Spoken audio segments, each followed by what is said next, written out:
First truck came through the gate at 7:12 on a gray October morning. Elias Mercer heard it before he saw it, the low grind of diesel climbing the gravel road, followed by the metallic rattle of chains against a trailer. He was already standing outside the barn. At 78, Elias had learned that machines announced their intentions long before men did. The excavator appeared behind the truck, its yellow arm folded over itself like something asleep. 3 men stepped out. The 4 carried a clipboard. "Mr. Mercer?" Elias nodded.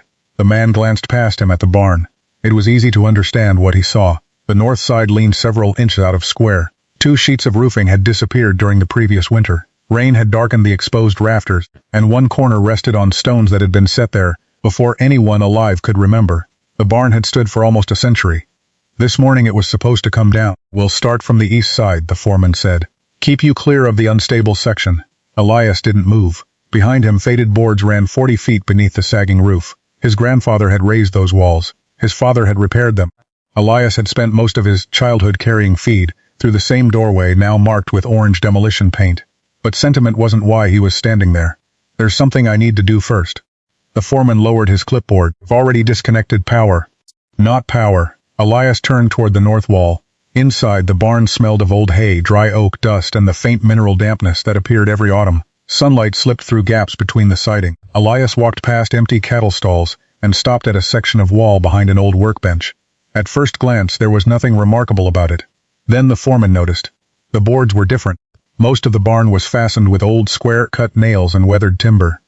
This section had narrower boards. The nail heads were round. Near the floor, a row of fieldstones disappeared beneath the wall, where there should have been open framing. Someone had altered it. A long time ago. Elias placed his palm against the boards. He had been 9 the first time he asked his father about that wall. His father had been repairing a harness at the workbench. "What's back there?" The man's hands had stopped. Not for long, just long enough for a boy to notice. "Nothing you need." Years later, Elias asked again.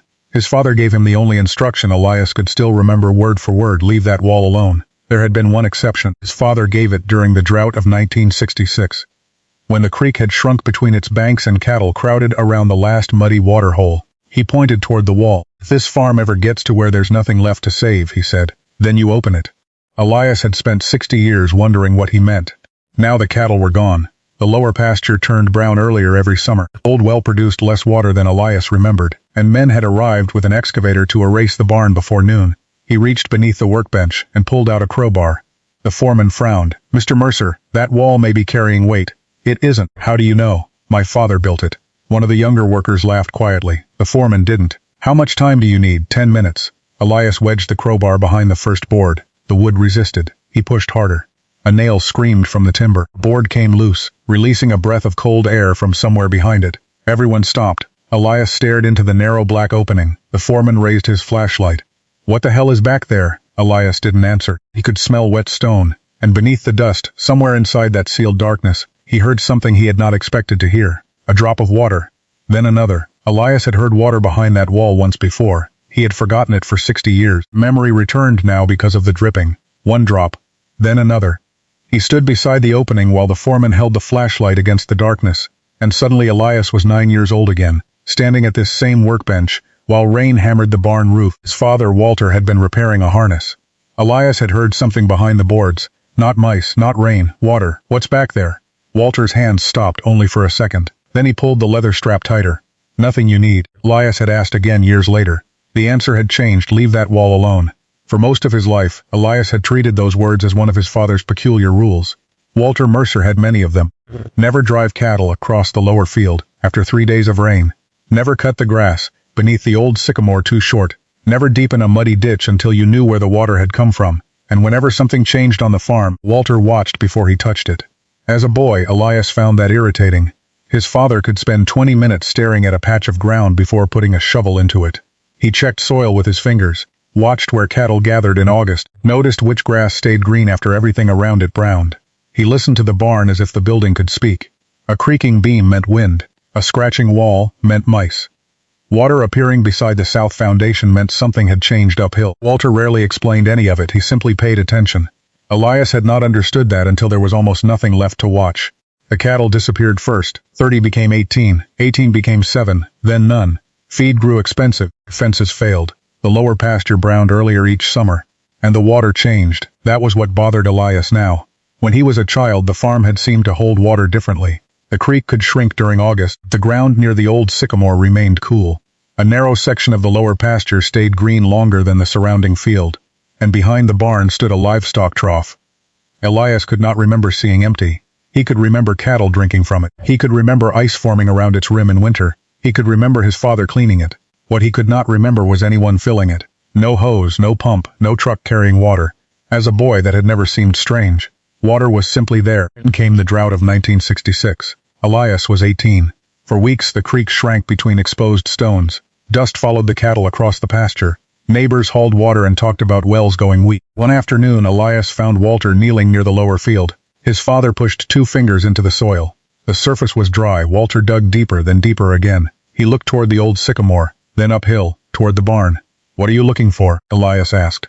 Walter rubbed the soil between his fingers. "Not looking." "Then what?" Remembering where it went. Elias had no idea what he meant.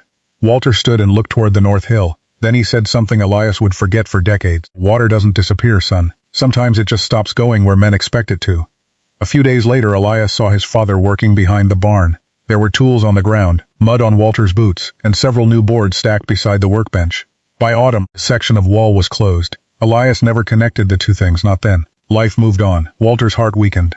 An electric pump was installed. The old ways of doing things became unnecessary. Then Walter died. Whatever he had known about that wall died with him. Or Elias had assumed it did. Years became decades. The barn emptied. The creek became unreliable. By late summer, the well recovered so slowly that Elias learned to ration every gallon. He blamed the same thing everyone blamed. Age. An old farm, an old well, an old man trying to keep both alive. 2 years earlier, a contractor inspected the barn. Rotten roof members, foundation movement, failed siding, structural risk. Repair would cost more than the building could justify. Elias's daughter told him to take it down before a storm did. She was right. So Elias signed the demolition agreement.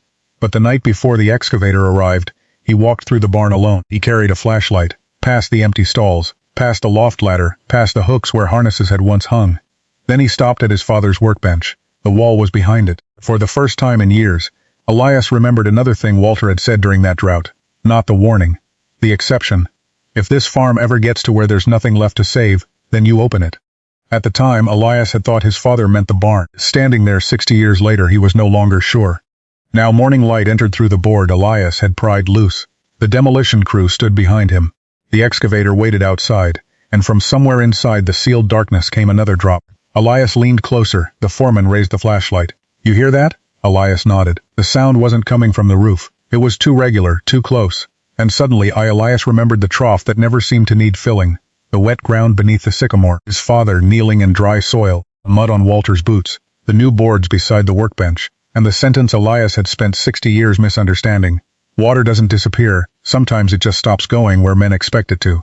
Elias looked at the wall, then toward the north hill. For the first time, he wondered if his father had never been hiding something behind those boards. Maybe he had been keeping something from getting through them. "Take another board off," Elias said. The foreman looked at him. "You sure?" Elias stared into the darkness. "No." Another drop struck stone. "But I think my father knew where the water went." The foreman slid the flashlight through the opening. The beam traveled less than 3 feet before striking another surface. Stone. Not foundation stone thrown loosely beneath a wall. Carefully fitted field stone, dark with age. "There's a cavity back here," he said. Elias already knew that now. What he didn't know was why. He pulled the workbench away from the wall. Its legs scraped across the floor, exposing boards that had not seen daylight in decades. The younger worker crouched beside him. "These aren't original." Elias looked at him.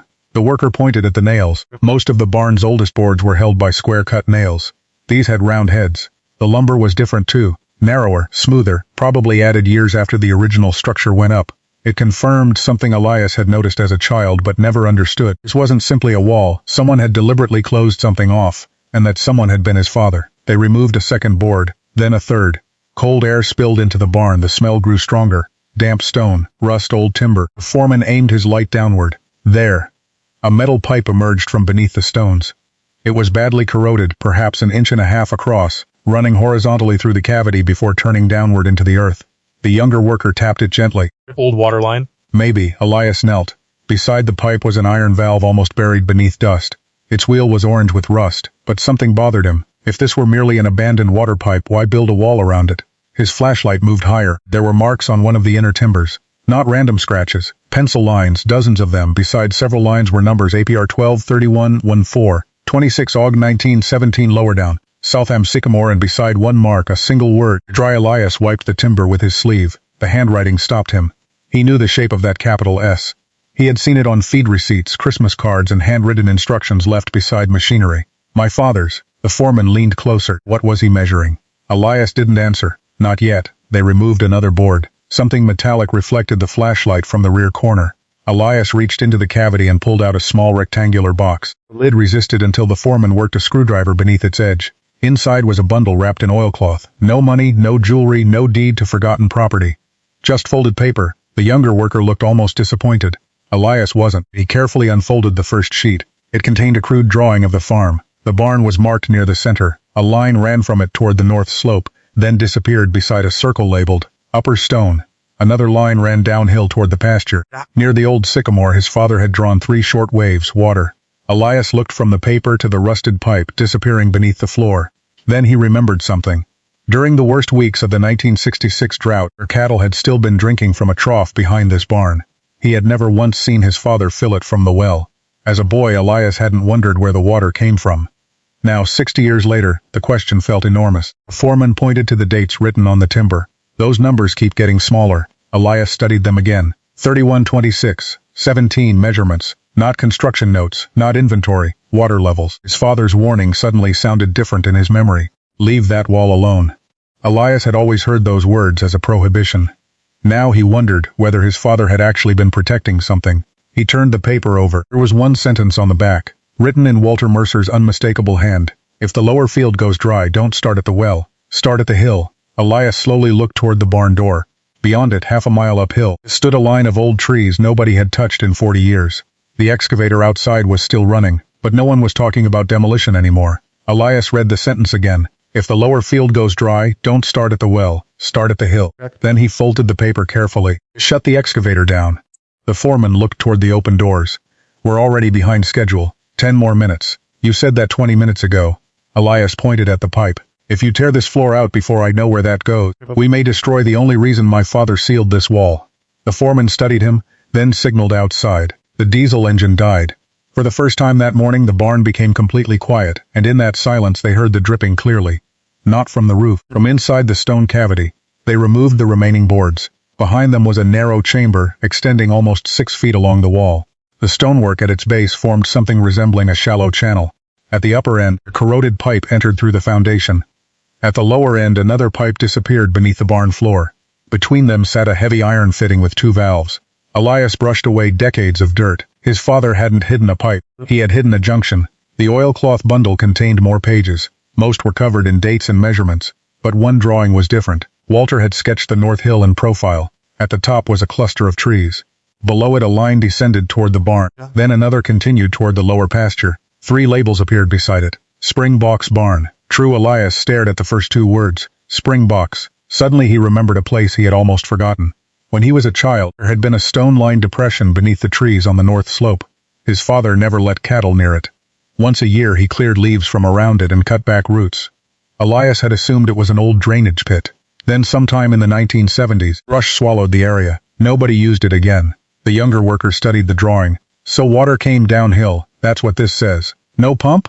Elias shook his head. The elevation difference would have done the work. If Walter had captured water, emerging naturally higher on the slope, gravity could have carried it toward the barn and possibly farther downhill. That explained something Elias had never questioned as a boy. The trough behind the barn had always contained water. No electric pump, no engine, no daily hose from the well. It had simply been full. The foreman pointed toward the iron valves.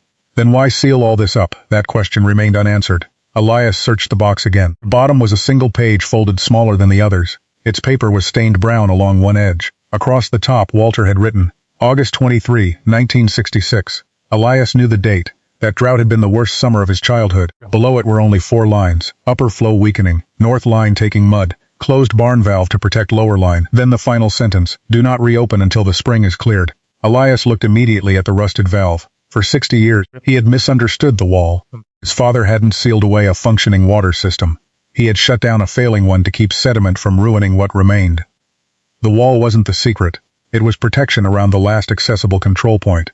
The foreman crouched beside him. So if that spring is still up there, Elias stood. We don't touch this valve. He folded the drawing and put it into his coat. We go uphill first. Outside, demolition crew watched the 78-year-old farmer walk past their excavator. Toward a section of overgrown hillside nobody had considered important that morning. Halfway to the gate, Elias stopped. Across the lower pasture everything was October brown. Everything except one narrow strip near the old sycamore. It was still green. Elias did not walk toward the green strip. Not yet. That was exactly the kind of mistake his father would have hated. Seeing something unusual and deciding too quickly what it meant. He returned to the barn. Metal box sat open on Walter's old workbench. 23 entries lay scattered across the boards, some written on scraps of paper, others on pages yellowed almost brown at the edges. The foreman looked toward the pasture. Don't want to check that green patch? I do. Then why are we back here? Elias picked up the first page. Because my father already checked it. The foreman frowned. Elias spread the papers across the bench. If I can figure out what he saw, maybe we won't spend the rest of the day digging holes in the wrong places. For several minutes nobody spoke. They arranged the pages by date, 1952, 1953, 1955, 1956, 1957. 14 years. Walter had been watching this system far longer than Elias realized. Most entries were almost useless by themselves. PR 12, 31 Jun 4, 26 Og 1917. Another page read, Sycamore soft. Another, Upper Stone clear. Then Trough full by dawn. And on a page dated after 3 rainless days, still running, the younger worker leaned over the bench. What are the numbers? Elias shook his head. That's what I want to know. Gallons? Maybe. But something felt wrong. 31 gallons of what? Per hour? Per day? Walter would have written the unit if he were measuring volume. Elias carried one of the pages back to the opened wall. The pencil marks on the hidden timber followed the same pattern. High in spring, lower in summer, higher again after wet weather. 31, 28, 24, 17. Seasonal, repeated, measured. Elias ran his thumb beside the number 31. There was a tiny vertical mark beside it. He checked 26, another mark. Then 17, the same. Not tally marks, reference marks. Something stirred in his memory. A summer morning. Walter beneath the trees on the north slope, a long wooden rod in his hand. Elias had been carrying fence staples uphill when he saw his father push the rod down between several stones. Walter pulled it out, looked at the wet mark, then wrote something in a small notebook. Elias had forgotten the entire scene until now. He wasn't measuring the pipe. The foreman looked up. What then? The spring. Elias laid the pages side by side. Walter had not simply discovered a source of water and can connect how it. He had watched it, year after year. Wet seasons, dry seasons, drought. The numbers were not telling him that water existed. They were telling him how it behaved. That difference mattered because Walter's notes contained something even more useful than measurements. Places. North slope, barn valve, sycamore. His father had been recording a path. Water began somewhere above the barn, passed through the hidden junction, continued downhill. And somewhere near the old sycamore, Walter kept seeing something worth writing down. Elias unfolded the crude map again. A main pencil line ran from the upper stone toward the barn, then continued toward the lower pasture. He had already seen that, but now he held the page against the window. Morning light passed through the thin paper, and another line appeared. Faint, almost erased, branched from the lower root and angled toward the sycamore. Elias moved closer to the glass. You see that? The foreman came beside him. A second pipe? Maybe. The younger worker pointed toward the lower field. To the green patch? Elias didn't answer. Searched the papers again, one by one. Dates, numbers, short observations. Then he found a line that made him stop. August 11:18. Cattle still finding cool ground below the sycamore. Elias read it twice, then a third time. He remembered those cattle. On the hottest afternoons, they gathered beneath the tree. Sometimes they stood there even after the shade had shifted away. Elias had always assumed they were stupid enough not to notice. Walter apparently knew better. Maybe the cattle had not been following the shade. Maybe they had been following the ground. The younger worker smiled. So there's water under the tree. No. The answer came sharply enough to surprise him. The worker looked at Elias. Elias tapped Walter's note. This doesn't say there's water there. He pointed to the map, and this doesn't prove there's a pipe. Then toward the pasture, and green grass doesn't prove anything by itself. The foreman nodded slowly, but all three point to the same place. Yes, that was what Walter had left him. Not an answer, convergence. A map said one thing, vegetation suggested another, animal behavior repeated it, and the old man's notes connected them. The first time, Elias understood why his father had spent so much time watching things that seemed ordinary. A cow standing in one place, grass staying green, soil remaining soft, a spring losing depth. None of those observations meant much alone. Together, it became a pattern, and patterns could survive longer than pipes. Elias looked toward the North Hill. They still had a problem, a serious one. Walter's last notes were 60 years old. The spring might have shifted, Roots might have crushed the line. Sediment could have buried the collection box. The source itself could have stopped flowing decades ago. Nothing on the workbench proved that Walter's system still existed anywhere beyond the barn wall. Elias gathered the pages. We start uphill. The foreman glanced toward the green pasture. Not there? If the source is dead, whatever's happening down there doesn't matter. They crossed the fence and climbed north. The old pasture ended quickly. Beyond it, brush reached Elias's waist. Young maples crowded beneath older trees. Thorn vines caught his coat. Fallen branches hid stones and old fence wire. Elias moved slowly, not because of his age, because he was trying to see the hill the way Walter had. Maps showed no distances, no compass bearings, no survey marks, only 3 words, upper stone. For 20 minutes they found nothing, then 30. The younger worker moved farther east. The foreman searched near a shallow depression. Elias stood still. He looked downhill. The barn roof appeared between the trees. He shifted several feet left. The barn disappeared. There it was again, almost directly below him. Walter had used gravity, so whatever he built uphill would not have been placed randomly. Elias turned and followed the fall of the land. 10 steps later, he saw a stone beneath the leaves. Then another. The stones were too straight to be natural. He kicked away the leaf litter. A third appeared, then a fourth. Together they formed the remains of a rectangle. Nobody said anything. Elias crouched. He remembered being there as a boy. Walter cutting roots, pulling leaves from between the stones, telling him to keep cattle away. Elias had thought it was a drainage pit. His father had called it nothing. Now the words on the drawing returned. Springboks, the younger worker brought the shovel. They cleared the top layer. Black leaves, roots, loose soil. Nothing. They dug deeper. Still nothing. 12 inches, the soil was dry. At 18 dry. The foreman glanced toward Elias. Nobody needed to say it. Old stones did not mean a living spring. They removed another layer. Clay dry again. The excitement that had followed them from the barn began to disappear. Maybe Walter's observations had been perfectly correct. In 1966, that did not make them correct now. The younger worker drove the shovel down again. Clang. All 3 men froze. Not stone. Worker struck the same place again. Clang. Hollow. Elias dropped to his knees. He pulled loose soil away with both hands, an inch at a time. Clay packed beneath his fingernails. A curved line appeared. Dark red. Metal. He cleared farther. A rusted pipe emerged beneath the stone. The foreman crouched beside him. For a moment, nobody spoke.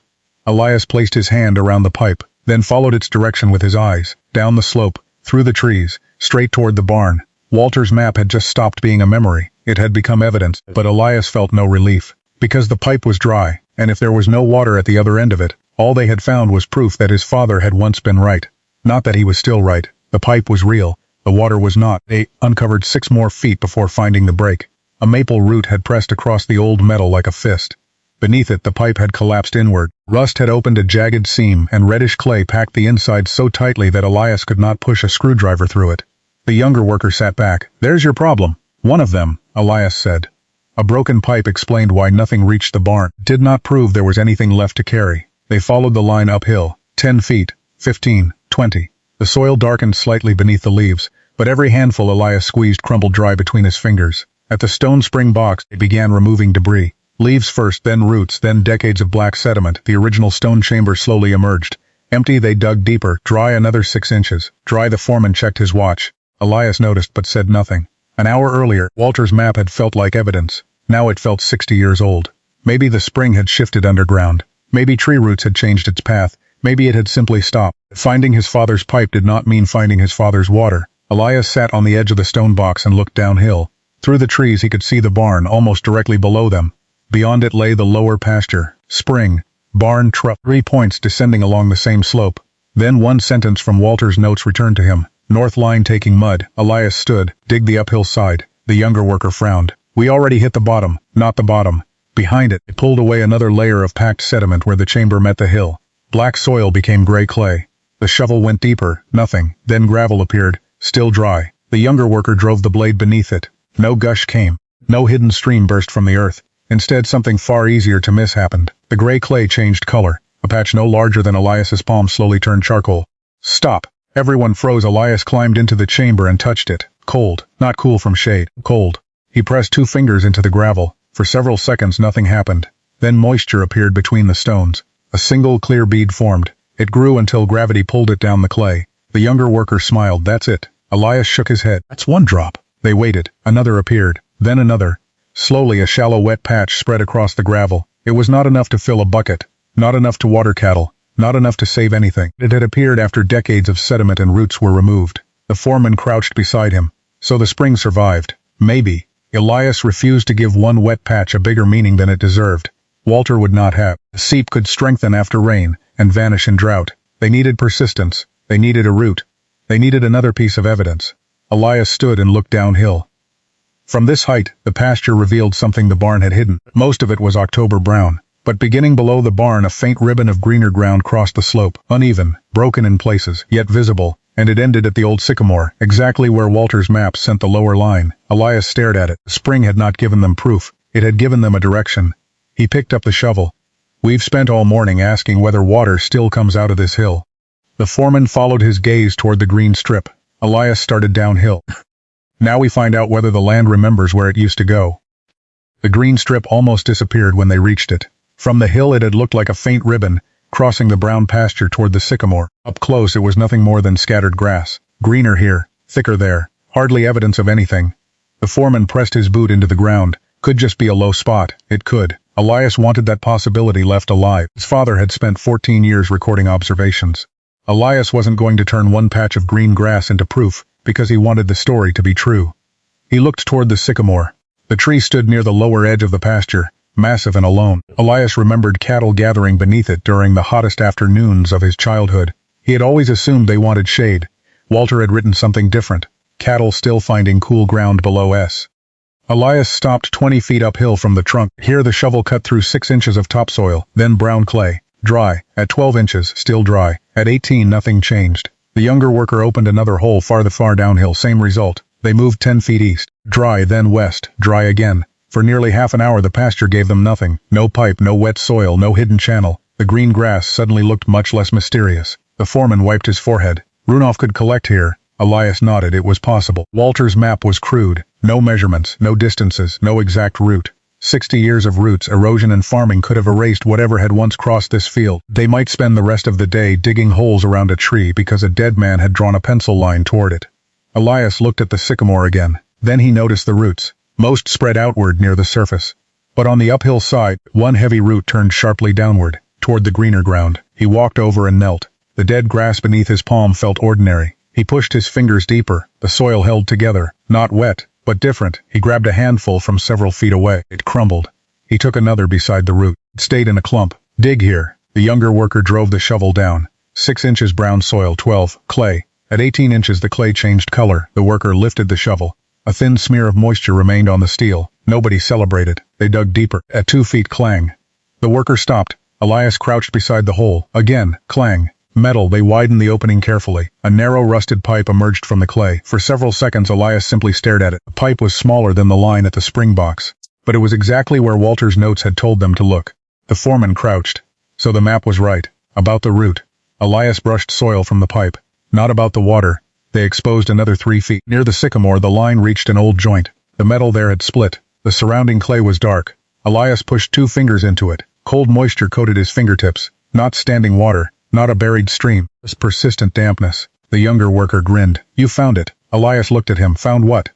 "Water." "No," he pointed toward the broken joint. "We found a leaking pipe and wet soil." The distinction mattered. If even a small amount of water still traveled down the old line during wet periods, it could have escaped through this joint for years. Slowly, quietly. Never enough to form a pool, but perhaps enough to keep this narrow strip different from the rest of the pasture. Enough for grass to remain green longer. Enough for the ground to stay cool. Enough for cattle to notice. Elias looked up at the sycamore. For 60 years he had thought the animals gathered there because of the tree. Walter had watched the same cattle and asked a better question. Why there? The answer had not been hidden behind a wall. It had been standing in the pasture. Every summer, green grass, cool soil, a downward growing root, cattle returning to the same ground. Individually, none proved anything. Together they pointed toward the pipe beneath Elias's knees. He finally understood what made his father's notes valuable. Walter had not trusted a single clue. He had waited for different clues to agree. The foreman looked back toward the barn. "So water is still getting down here. Something is. From the spring? We don't know." The spring box was damp. The upper pipe existed. The lower pipe existed. And moisture persisted along the route Walter had drawn. 60 years separated those facts. The lines could be broken in several places. Rainwater might enter somewhere else. The lower moisture might be seasonal. They still had no continuous proof from hill to pasture. Only one thing connected both halves of Walter's system. Elias turned toward the barn, the hidden junction. The valve his father had closed in 1966. North line taking mud. Closed barn valve to protect lower line. Do not reopen until the spring is cleared. The spring box had been cleared. The broken upper pipe could be repaired, and the lower line had survived beneath the pasture. The foreman followed Elias's gaze. What now? Elias stood and wiped the dark clay from his fingers. This morning, they had opened a wall looking for a secret. Instead, Walter had forced them to read a hill, a tree, cattle behavior, grass, soil, and buried iron before allowing the pieces to make sense. Now only one test could connect them. Elias picked up the shovel, go back to the barn, and open the valve. Elias looked toward the dark opening where his father had sealed the system 60 years earlier. Not yet. He started walking. First we make sure opening it doesn't destroy the evidence he spent all those years protecting. Back at the barn, the valve looked more dangerous than mysterious. Elias laid Walter's notes across the workbench. The younger worker crouched beside the exposed junction and reached toward the rusted wheel. This caught his wrist. No, the worker looked up. We found the upper pipe, we found the lower one, what are we waiting for? Elias held up the page dated August 23, 1966. North line taking mud. Closed barn valve to protect lower line. Do not reopen until the spring is cleared. We're waiting until we understand what he was protecting. The foreman aimed his flashlight into the cavity. The system was simple enough to see now. One pipe entered through the uphill foundation. Another disappeared beneath the barn floor toward the pasture. Between them sat the iron junction Walter had sealed behind boards. For 60 years Elias had imagined the wall protected whatever was behind it from people. Now he saw the opposite possibility. Maybe it protected the farm from what was inside the pipe. Mud, sediment, roots. A clogged upper line could carry debris downhill. If Walter had left the valve open, the blockage might have spread into the lower pipe until the entire system became useless. Instead, he isolated it. One turn of a valve had sacrificed the failing section to preserve everything beyond it.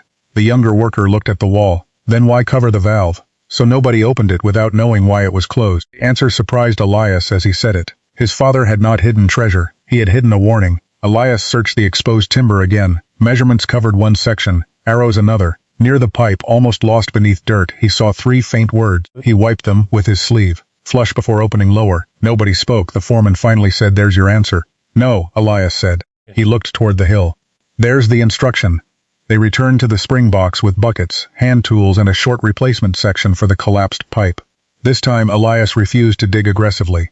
Walter's notes had taught him enough to be cautious. He removed only loose leaves, root mats, and accumulated sediment from the stone chamber. The small seep remained. An hour passed. Water continued gathering between the gravel. Slowly, no dramatic surge. No underground river, just persistence. That was enough for the next test. They cut away the collapsed section of upper pipe. The inside was nearly packed with clay. The foreman held it up. If we'd forced water through that. Elias looked at the clogged metal. It would have gone straight to the valve. It connected a temporary section but left the barn end disconnected. Then they waited. Nothing came. 30 seconds. A minute. 2. The younger worker glanced at Elias. Then something coughed inside the pipe. Spat from the open end. A second pulse followed. Brown water, leaves, fine grit, then nothing.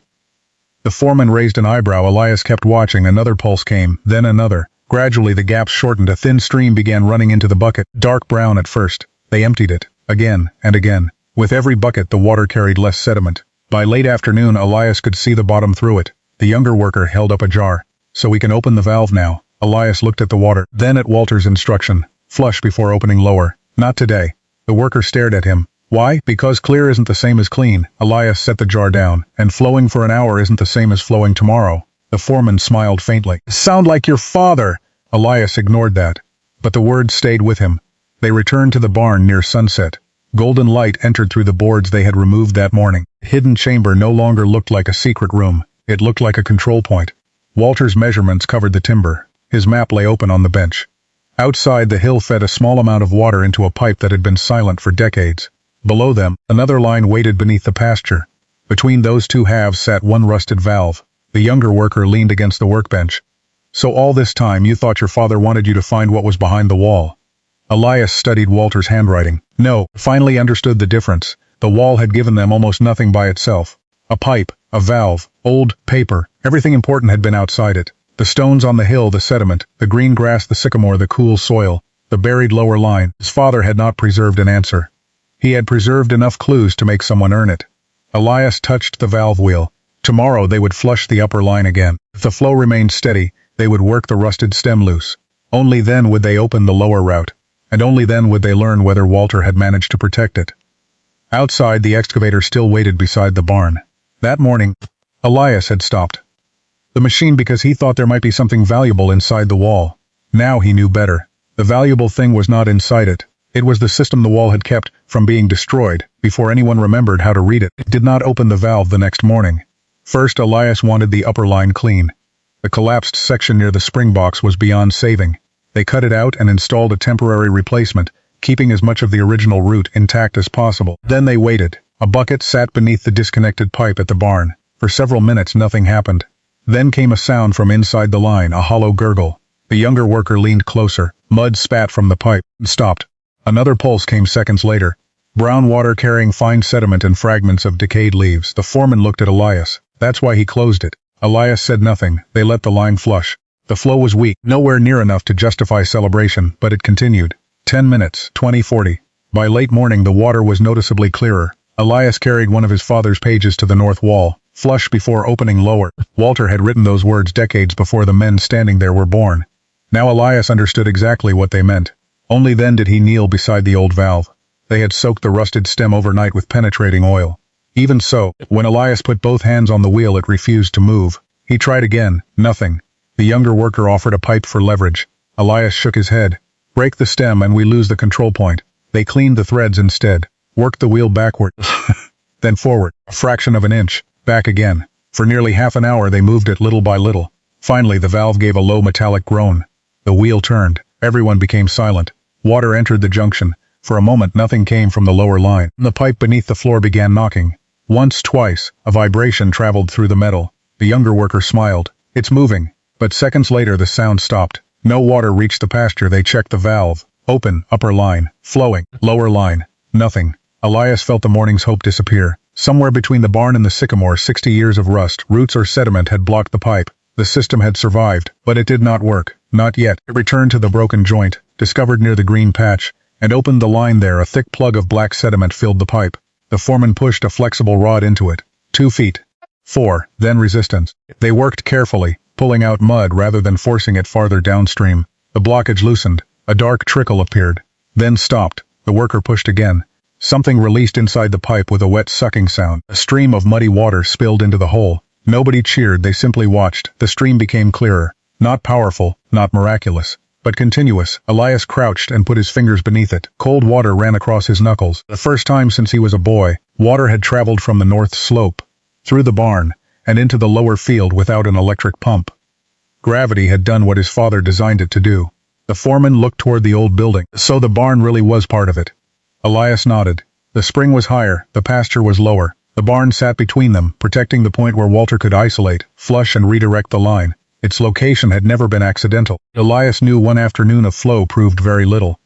A small seep could weaken after several dry days. The old pipe might fail somewhere else. The amount of water might never be enough for livestock again. So he did something his father would have understood. He measured it. They placed a marked container beneath the outlet and recorded how long it took to fill. Elias wrote the result on the back of a fresh notebook. Then they measured it again an hour later. Before sunset he measured it a third time. 3 observations, 3 times. 1 beginning. That evening the demolition foreman walked toward his truck and stopped beside the excavator. The machine had been sitting in the same place for 2 days. You still want this barn torn down? Elias looked through the missing section of wall at his father's handwriting. No. Then he looked at the sagging roof. But I don't know yet how much of it deserves to stay. That answer surprised the foreman more than anything else Elias had said. Because Elias was no longer trying to save the barn simply because it was old. Now he wanted to discover which parts of it still had a job. The water had returned. The barn had not been saved. Elias understood the difference by noon. For 3 hours water had moved through the lower line without stopping. The flow was modest, but steady enough to prove Walter's system had survived. The younger worker stood beside the trough, watching the thin stream enter it. So demolition's off? Elias looked back at the barn. No, the worker's smile disappeared. But this is why your father protected it. The system. Elias pointed toward the sagging roof. Not every board around it. The foreman said nothing. He understood. North wall still leaned. Several rafters were rotten through. One corner of the foundation had shifted. Finding water did not make bad timber strong. Elias had spent enough of his life around old machinery to know the danger of confusing history with usefulness. Something could matter deeply and still be beyond repair. They walked through the barn again. This time, not as men searching for a secret, as men deciding what deserved to remain. The eastern section was worst. A roof beam had split near its joint, water damage ran through several rafters, and the siding had pulled away from the frame. The foreman pushed a screwdriver into one post. The steel disappeared nearly an inch. "This section has to go." Elias nodded. No argument. At the north wall they stopped beside Walter's hidden junction. The timbers there were different. Dry, heavy, protected for decades behind the added boards. Walter's pencil measurement still ran down one post. APR 12, 31, 426, AUG 1917. Elias touched them. "This stays." The foreman marked the timber with blue chalk. They continued. The workbench stayed. The valve assembly stayed. Stone foundation around the junction stayed. Anything structurally sound that helped explain the water system stayed. Everything else had to justify itself. By afternoon, the demolition plan looked nothing like the one the crew had brought through the gate. Excavator would still work, just not first. The men began by hand. Roofing came down, then siding, then damaged rafters. Each time an old board fell, Elias felt the instinct to stop them. He didn't. His father had preserved what mattered by knowing when to close a valve. Elias could not honor that lesson by refusing to let anything go. Near the east wall, the younger worker removed a rotted plank and stopped. Elias. Behind it ran a narrow wooden channel. Not plumbing. Wood. It sloped gently along the inside of the wall before disappearing toward the rear of the barn. The foreman exposed another section. Then another. The channel continued beneath the roofline. What was this for? Elias stared at it. He had seen pieces of wood like this as a child. He had thought they were braces. The foreman looked upward. "Where did your gutters used to run?"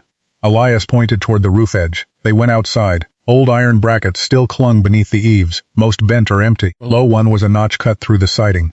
Directly behind it sat the wooden channel. The foreman followed the slope with his flashlight. This carried roof water. Elias looked toward the hidden junction, not to the valve. Past it, near the stonework, was another opening, smaller than the spring pipe and almost buried beneath debris. They cleared it, a second inlet. The younger worker stared from the opening to the roof. So the spring wasn't the whole system. Elias said nothing. He returned to Walter's papers. They had studied the measurements, the map, the drought notes. Now he looked at the drawings differently. Near the barn symbol were several short marks he had assumed represented walls. They weren't walls. They pointed inward from both roof edges. Rain. The barn had not merely stood in the path of Walter's water system. It had been part of the collection surface. Water from the hill could enter one route. Rain striking the roof could enter another. Both could be directed through the protected center before continuing downhill. The building everyone had called useless had once done more than shelter cattle. It helped manage water. The foreman looked at the exposed channel. "You want to save this too?" Elias examined the wood. One section crumpled beneath his thumb. "No," the younger worker seemed surprised. "But it's part of your father's system, the idea is." Elias held up the rotten piece. "This isn't." That distinction settled something in him. He did not need to preserve every object Walter had touched. He needed to preserve what Walter had understood. By sunset, half the damaged eastern section was gone. The barn looked smaller, wounded. But for the first time in years what remained looked intentional. Elias stood outside as water continued entering the lower trough. Behind him the excavator waited for the sections that truly had to disappear. Above him the surviving roof caught the last light. That morning Elias had believed he had two choices: destroy the barn or save it. Walter had left him a third: keep the parts that still had work to do, replace the parts that didn't, and never confuse preserving the past with preserving the lesson inside it. 3 weeks later the barn no longer looked like something waiting to die. It looked unfinished. Elias preferred that. The failed eastern section was gone. The surviving frame had been reinforced. New roofing covered only what remained worth protecting. Walter's hidden junction was no longer hidden. Elias had left it exposed. The old valve sat against cleaned stone, with the pencil measurements still visible on the timber beside it. Nothing about it looked valuable.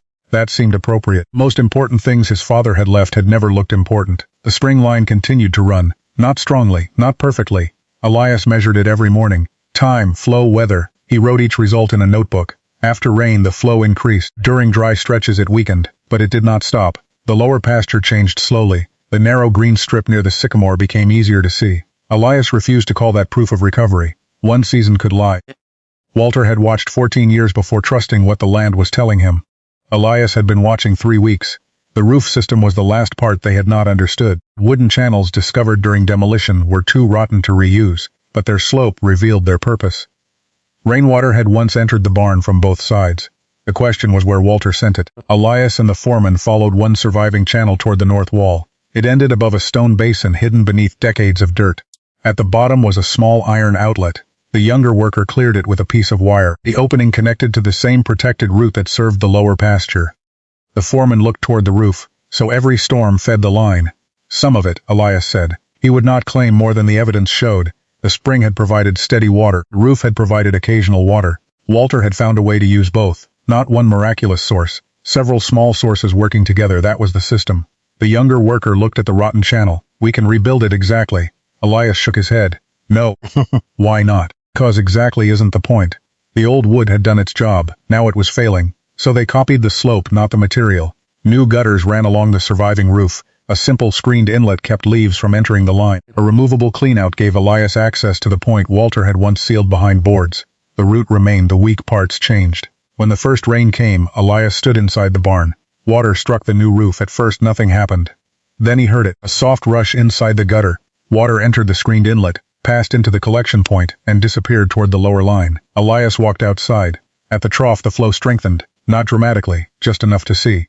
He smiled. Walter had never depended on one thing doing everything. A spring weakened, rain came and went, pipes clogged, wood rotted, so he had built around variation.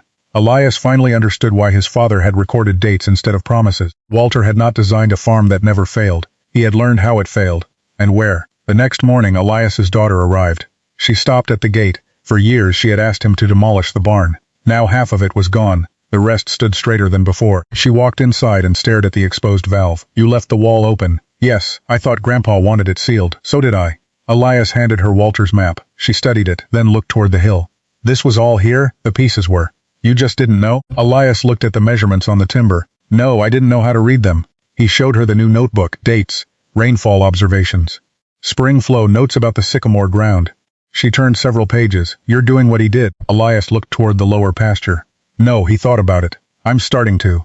That afternoon he mounted a small weatherproof box beside the exposed junction. Inside he placed copies of Walter's map and instructions. Beside them went Elias's notebook, not because he expected another 60-year mystery, because he didn't want one. His father had preserved knowledge by sealing it away.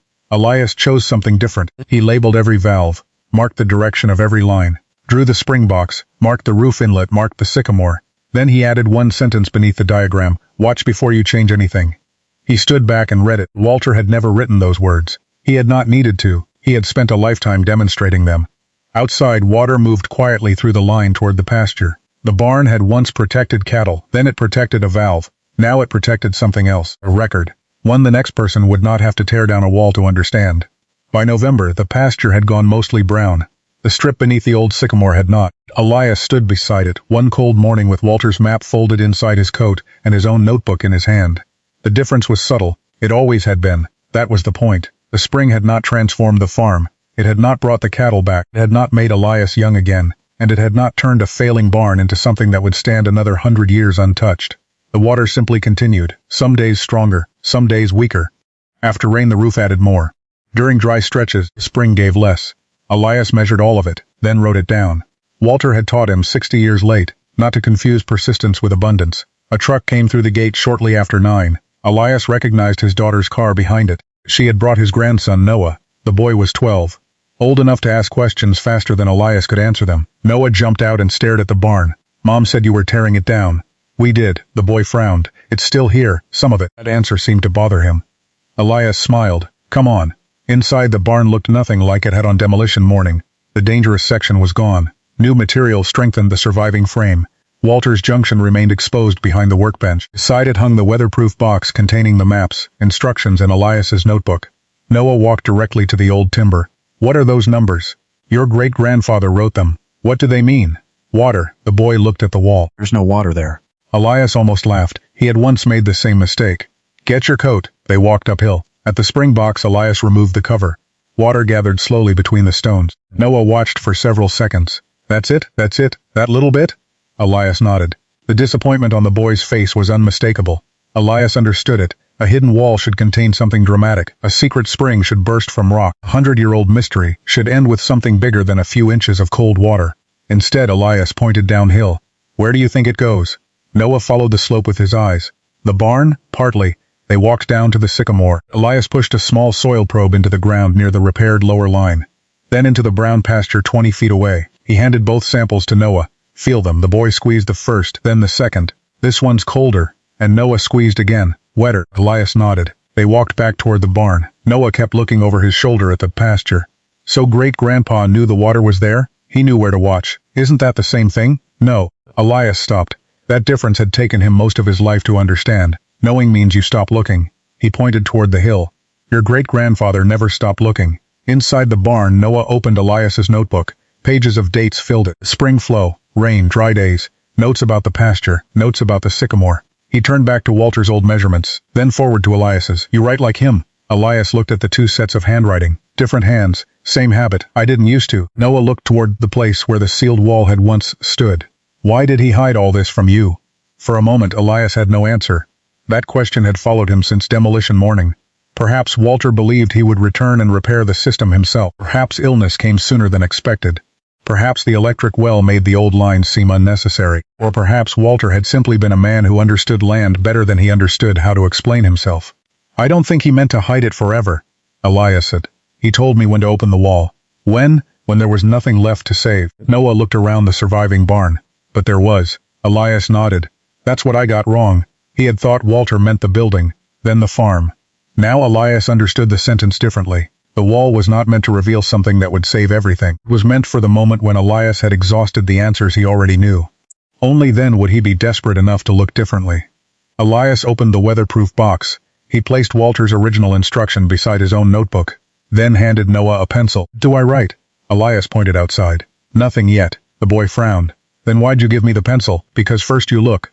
They walked to the barn door. The hill rose beyond the roof. Below it the pasture sloped toward the sycamore. Water moved somewhere beneath them, quietly following a route, almost forgotten for 60 years. Noah watched. For once he did not ask a question. Elias let the silence remain. His father had left him a pipe, a valve, some measurements, and a wall. But none of those had been the inheritance. The inheritance was the habit behind them. Watch where the grass stays green. Watch where animals choose to stand. Watch what changes after rain.